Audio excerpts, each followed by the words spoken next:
Welcome to E69 news. Dilsukh నగర్లోని metro station పరిసరాల్లో నిరుద్యోగ విద్యార్థులు, అభ్యర్థులు పెద్ద ఎత్తున రోడ్డెక్కి ఆందోళనలు చేపట్టారు. కాంగ్రెస్ ప్రభుత్వం ఇచ్చిన హామీ మేరకు ఖాళీగా ఉన్న పోస్టులను భర్తీ చేయాలని, ముఖ్యంగా 20,000కు పైగా పోలీసు ఉద్యోగాలను వెంటనే విడుదల చేయాలని డిమాండ్ చేశారు. ఈ ధర్నాలతో దిల్సుఖ్ నగర్ ప్రాంతంలో భారీగా ట్రాఫిక్ జామ్ ఏర్పడటంతో ఉద్రిక్తత నెలకొంది. వయో పరిమితి పెంచాలి అని నిరుద్యోగులు కోరారు. అదేవిధంగా ఈ ప్రభుత్వం వచ్చినప్పటి నుండి ఉద్యోగ నోటిఫికేషన్ వేసింది లేదు అని, గత బీఆర్ఎస్ ప్రభుత్వం ఉన్నప్పుడు కనీసం 2 సంవత్సరాల ఒక్కసారి ఉద్యోగ నోటిఫికేషన్ వేసేవారు అని నిరుద్యోగులు వాపోయారు. అదేవిధంగా కాంగ్రెస్ ప్రభుత్వం రావడం కోసం మేము నిరుద్యోగులం అంతా కలిసి ప్రతి గ్రామాన ఇల్లు తిరిగి ఈ ప్రభుత్వం రావడం కోసం మా వంతు కృషి ఉంది అని తెలిపారు. మేము ఈసారి రేవంత్ రెడ్డి ఎలా కనీసం ఎమ్మెల్యేగా కూడా గెలవలేడు అని నిరుద్యోగులు తెలిపారు. ఈడ సాయిబాబా గుడి కాడ దిల్సుఖ్నగర్లో స్వచ్ఛందంగా రాష్ట్ర ముఖ్యమంత్రి గారు మేము స్వచ్ఛందంగా ధర్నా చేస్తున్నాం. మాకేంది నువ్వు 5,000 పోస్టులు ఇచ్చినావు, 5,000 సరిపోవు, 19,000 పైన ఖాళీ ఉన్నాయి కనుక 20,000 పోస్టులు ఖచ్చితంగా నువ్వు ఇచ్చి తీరాలి. ఇంకోటి నువ్వు ఎప్పుడు గతంలో ఏప్రిల్లో బట్టి విక్రమార్క గారు మీరు జాబ్ క్యాలెండర్ ఇచ్చారు, ఒక ఫేక్ జాబ్ క్యాలెండర్ ఏప్రిల్లో ఇచ్చారు. ఏప్రిల్లో జాబ్ క్యాలెండర్ ఇచ్చారు, ఆగస్టులో ఫిలిమ్స్ అన్నారు, డిసెంబర్లో మెయిన్స్ అన్నారు. అది గడిచిపోయి 3 ఏళ్ళు అవుతుంది. మీ ప్రభుత్వం వచ్చి 3 ఏళ్ళు అవుతుంది. ఇప్పుడు వయసు పెంచాలి ఖచ్చితంగా. కానిస్టేబుల్కు 36 సంవత్సరాలు చేయాలి, ఎస్ఐకి 38 సంవత్సరాలు చేయాలి. ఏజ్ ఎందుకు పెంచమంటున్నామంటే మీరు చేయడం బట్టే, నీ పొరపాటు వల్లనే మా ఏజ్ ఆడ పోతున్నది.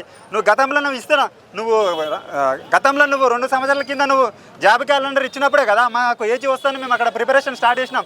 తీర దగ్గరకు వచ్చేసరికి ఇప్పుడు 32 పెట్టినావు. ఖచ్చితంగా కానిస్టేబుల్కు 36 సంవత్సరాలు, ఎస్ఐకి 38 సంవత్సరాలు పెంచాలి. 5,000 పోస్టులు సరిపోవు, 19,000 పైన ఖాళీ ఉన్నాయి కనుక 20,000 పోస్టులు వేసి తీరవలసిందే. రేవంత్ రెడ్డి గారు మీకేమైనా సిగ్గుందా, సిగ్గు శరం ఏమైనా ఉందా? ఇక్కడ మేము దాదాపుగా 2022లో నోటిఫికేషన్ వచ్చింది, ఇప్పటిదాకా నోటిఫికేషన్ లేదు. దాదాపు మీ ప్రభుత్వం వచ్చి 3 సంవత్సరాలు అవుతుంది. 15 లక్షల మంది ఇక్కడ దిల్సుఖ్ నగర్ చైతన్యపురిలో 15 లక్షల మంది దాదాపుగా నిరుద్యోగులు 4 సంవత్సరాల నుంచి ప్రిపేర్ అవుతూ ఉన్నారు. మీరు 5,000 పోస్టులు ఇస్తా అంటారు. 5,000 దేనికి సరిపోతుంది? ఎవరికి సరిపోతుంది? 5,000 పోస్టులు ఇస్తే 1000 పోస్టులు, 3,000 పోస్టులు హైదరాబాద్ వాళ్ళకే సరిపోతుంది. మిగతా డిస్ట్రిక్ట్ వాళ్ళు ఏం చేయాలి?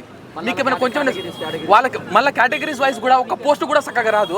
మీరు అసలు ఏమనుకుంటారు, ఎలా ఇస్తుర్రు? అసలు మీకు సజెషన్ ఇచ్చే అసలు మీకు సజెషన్ ఇచ్చే వేస్ట్గా లేవరు. అసలు మీకేమైనా, అసలు మీరు సీఎమేనా? అసలు మీరు ప్రజాబాగులు ఏమైనా పట్టించుకుంటున్నారా? కొంచెమైనా మీకు బుద్ధి ఉందా? ఇక్కడ దాదాపు 4 సంవత్సరాల నుంచి సాయిబాబా గుళ్ళలో తినుకుంటా చాలా కష్టాలు పడుకుంటా ఇక్కడ ప్రిపరేషన్ అవుతూ ఉన్నాం. మాకు జాబులు కావాలని మా అమ్మ నాన్నలు అందరు ఇక్కడ ఉన్న దిల్సుఖ్ నగర్లో చైతన్యపురంలో ఉన్న ప్రతి ఒక్క విద్యార్థులు అందరూ మిడిల్ క్లాస్ ఫ్యామిలీసే చాలా కష్టాలు పడుతూ మా అమ్మ నాన్నల పుస్తకాలు కానీ ఏమైనా రెక్కాడితే డొక్కాడని ఫ్యామిలీలు మావి. ఇన్ని సంవత్సరాలు 4 సంవత్సరాలు అందరం అప్పులు తీసుకొచ్చి ఈడ కట్టి హాస్టల్లో ఉంటూ బతుకుతున్నాం.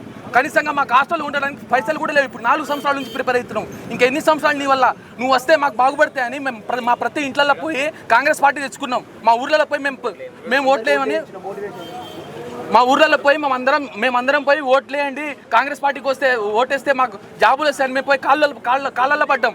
ఇప్పుడు మీరు వచ్చినాక అందరినీ తొక్కేసారు. కనీసం టీఆర్ఎస్ ప్రభుత్వం ఉన్నా కానీ ప్రతి 2 సంవత్సరాలకు ఒక నోటిఫికేషన్ ఇచ్చేవాళ్ళు. మీరు వచ్చినాక మొత్తమే పడిపోయింది. మొత్తం నిరుద్యోగులు మొత్తం ఒక జనరేషన్ మొత్తం దెబ్బతీసారు. ఖబర్దార్ రేవంత్ రెడ్డి, ఈసారి నువ్వు మాకు కానీ 20 ఏళ్ళు తక్షణమే ఉద్యోగాలు ఇవ్వకపోతే నువ్వు ఇంకా నెక్స్ట్ టైం ఎప్పుడు ఇంకా సీఎం కాలేవు. నువ్వు ఇంకా సీఎం కాదు కదా, ఎమ్మెల్యే కూడా కాలేవు. గుర్తుపెట్టుకో, నువ్వు స్టూడెంట్స్తో పెట్టుకుంటే ఏమవుతుందో నీ పతనం స్టార్ట్ అయిపోయింది. ఇంకా ఈ రోజు నుంచే గుర్తుపెట్టుకో రేవంత్ రెడ్డి, నువ్వు తక్షణమే 20,000 ఉద్యోగాలు విడుదల చేయాలి. లేకపోతే నీ పత్రం దిల్సుఖ్ నగర్ నుంచే స్టార్ట్ చేస్తాం.